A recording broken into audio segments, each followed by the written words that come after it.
आप आएँ और थोड़े समय हमें अपने विचारों से अवगत कराएं।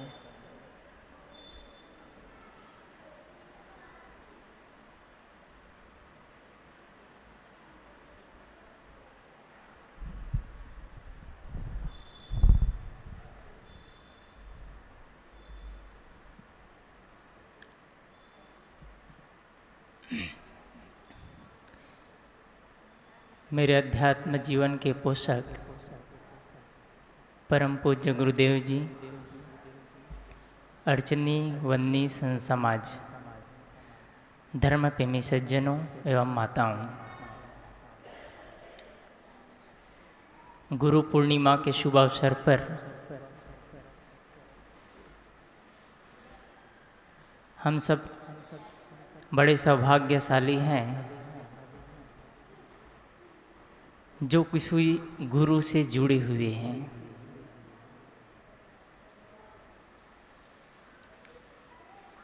गुरु से जुड़ने का मतलब होता है अपने जीवन को व्यवस्थित रूप देना, व्यवस्थित आकार देना। आप पतंग उड़ाते हैं तो पतंग में अगर रस्सी है तब तक वो ऊपर आकाश में उड़ता है, मंडराता है। जैसे ही धागा रस्सी कट जाता है, पतंग कहीं से कहीं गिर जाता है, खाई में चला जाता है। ठीक ऐसे ही जब तक हम अपने जीवन को गुरु को सौंप देते हैं, अपने हाथ गुरु को पकड़ा देते हैं, हम गुरु का हाथ नहीं पकड़ते हैं, हम अपना ही हाथ गुरु को पकड़ा देते हैं, तो हम गुरु के पीछे चलते चले जाते हैं। यदि हम गुरु का हाथ पकड़ना चाहते हैं तो हम कभी गलती से गुरु का हाथ छोड़ भी सकते हैं, लेकिन यदि हमने अपना खुद ही हाथ गुरु को पकड़ा दिया तो गुरु हमारा हाथ नहीं छोड़ेंगे। गुरु एक एहसास है। गुरु हमको उस ओर ले जाते हैं जिसके आगे कोई राह नहीं है। उस मंजिल की ओर हमको ले जा रहे हैं जिसके आगे कोई राह नहीं, कहीं नहीं पहुंचना है, उस जगह ले जाने को गुरु हमको ले जाते हैं। यह अध्यात्म की देन है गुरु। आप कहीं भी जाते हैं, स्कूलों में जो पढ़ाते हैं उसको टीचर कहा जाता है, वकालत करने वाले को जज कहा जाता है, स्कूल में और आप कॉलेजों में चले जाते हैं प्रोफेसर कहा जाता है। लेकिन गुरु शब्द अध्यात्म में आता है। गुरु जी और गुरुदेव जी ऐसा शब्द और कहीं नहीं कहा जाता है, सिर्फ अध्यात्म की भाषा है गुरुदेव जी। दुख की बात तो यह है कि हम गुरु को नहीं समझ पाते हैं। आदमी के जीवन में जब उतार चढ़ाव आता है, अनुकूलता प्रतिकूलता आता है, तो आदमी गुरु बदलते रह जाते हैं। कितना गुरु बदलेंगे? एक गुरु से दूसरे गुरु, दूसरे से तीसरे गुरु, जीवन भर गुरु बदलते रह जाते हैं। आदमी अपने आप को नहीं बदलना चाहता है, गुरु को बदलना चाहते हैं, तो हम शिष्य नहीं बन सकते हैं। गुरु एक ऐसा है जो कि हमको अंधकार से प्रकाश की ओर ले जाता है। गुरु हमारे जीवन समंदर की गहराई है और उस गहराई से उठाने वाले गुरु ही हैं। आज भी इतनी विज्ञान के दुनिया में आदमी इतने अंधकार में पड़े हुए हैं, इतना अंधविश्वास में पड़े हुए हैं, उसकी हद नहीं है। और भारत के सौभाग्य के साथ साथ दुर्भाग्य की बात यह है, आज भारत ऐसा देश है जहाँ धर्म प्रधान देश कहा जाता है, लेकिन यहाँ गुरुओं की भी कमी नहीं है। वो लोग गुरु नहीं गोरू है। ऐसे लोग, गुरुवर कबीर कहते हैं, ये लोग ऐसे हैं, लोग कहते हैं कैसे है आवे कांटो माथा। अगर कोई गुरु आए तो उसका सिर मोड़ दूं, उसका ज्ञान खत्म कर दूं और मैं उनको अपने मार्ग पर चलाऊं। ऐसे भी गुरु है। इसलिए हम सबको सावधान रहने की जरूरत है।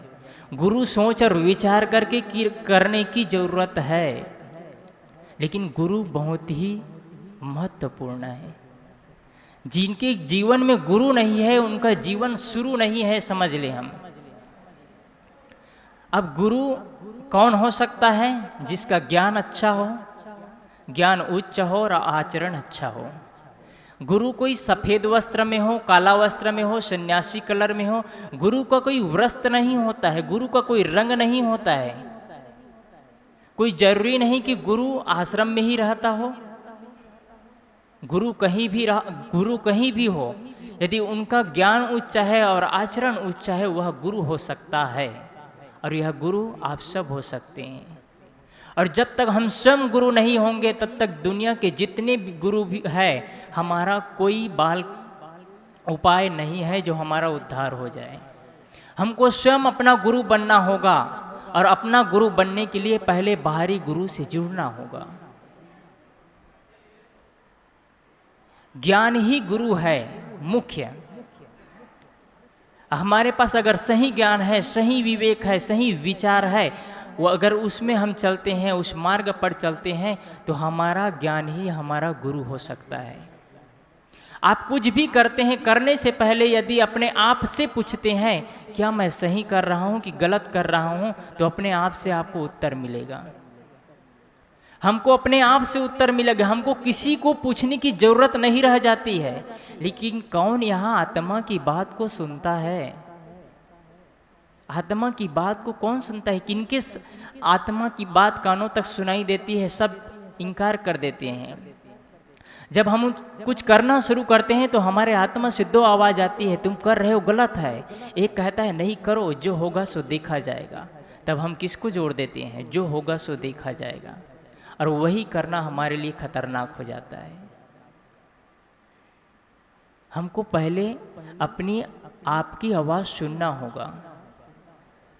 हमने दुनिया को जाना और अपने आप को नहीं जाना तो क्या जाना? हर प्रकार की जानकारी हो गई, इंजीनियर बन गए, मास्टर बन गए, डिग्री हासिल कर लिए। कोई प्रश्न करते हैं, उसका उत्तर देने की क्षमता आ गई, और अपने आप को सुलझा नहीं पाए, उस ज्ञान में उलझते रह जाए, तो वह ज्ञान भी हमारे लिए उलझन बन जाएगा। विद्वान बनना कोई बड़ी बात नहीं है। विद्वान आदमी कॉलेज में पढ़ करके, डिग्री लेकर के अच्छे अच्छे पोस्ट में जा करके बन सकता है, लेकिन ज्ञानी नहीं हो सकता है। विद्वान वह है जो विद्वता हासिल कर ले, ज्ञानी वह है जो अपने साथ आत्म साक्षात कर ले। और बिना आत्म साक्षात करे विद्वता कोई महत्व नहीं है, फूटी कौड़ी का भी नहीं है। वो सिर्फ एक डंभ रह जाएगा, दिखावा रह जाएगा, और वह दिखावा, वह डंभ, वह ज्ञान हमारे लिए दर्द बन जाएगा, हमारे लिए पीड़ा का कारण बन जाएगा। इसलिए ज्ञान के साथ साथ जीवन भी होना चाहिए। और इसीलिए महत्वपूर्ण है कि हम अच्छे गुरुओं से जुड़े। आज जितना ही भारत में उन्नति हो रही है, धर्म प्रधान कहा जा रहा है, सरकार की एक दौड़ चली है कि आदमी को जज, मास्टर, वकील, मिनिस्टर, इंजीनियर सब कुछ बनाने का उनके पास फैक्ट्री है, कारखाना है। उन्होंने बहुत सारे सुविधा खोल करके रखे हैं, सरकार की सुविधाएं हैं। लेकिन सरकार के पास ऐसी कोई सुविधा नहीं है जहां आदमी को आदमी बनाया जाए, जहां इंसानियत के अंदर इंसानियत पैदा किया जाए। सरकार के पास ऐसी कोई सुविधा नहीं है, और सरकार को इस ओर कोई पहल नहीं है। इसके लिए हम सबको स्वयं को जागृत करना होगा, हम सबको जागना होगा, हम सबको खुद खड़ा होना होगा।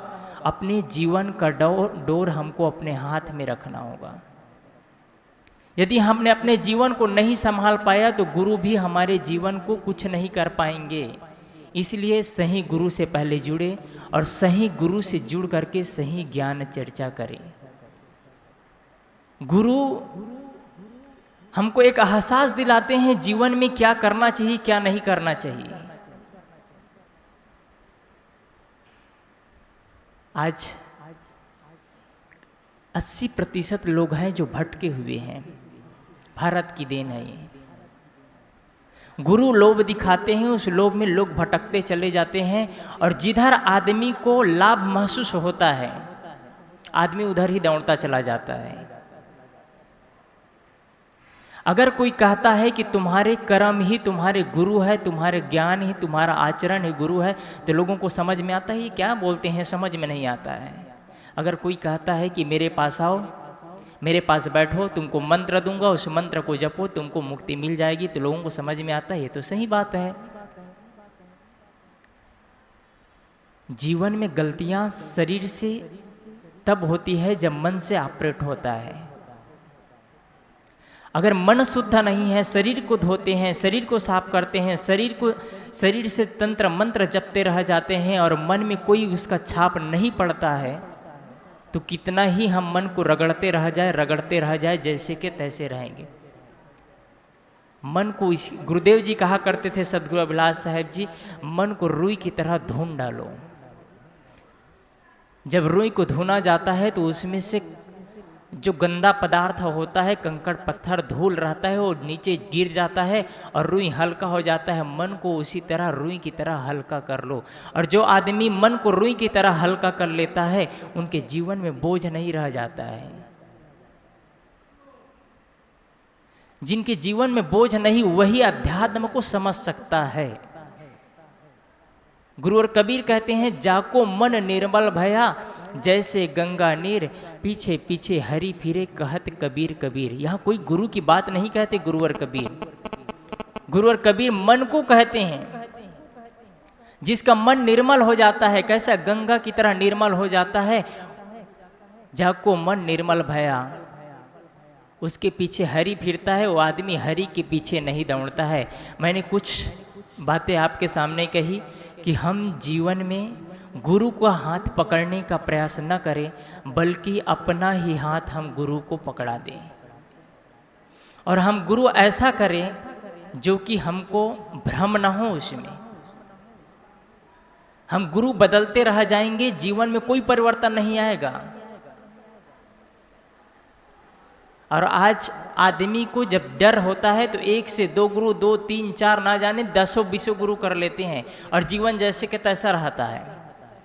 इसलिए हम किसी जगह जुड़े तो अच्छे से जुड़े और अध्यात्म का अर्थ को समझें और अपने आप का गुरु हम सबको बनना है।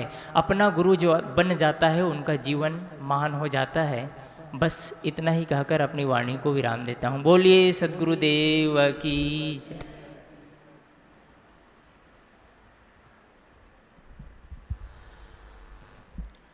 धन्यवाद श्री अखिलेन साहब।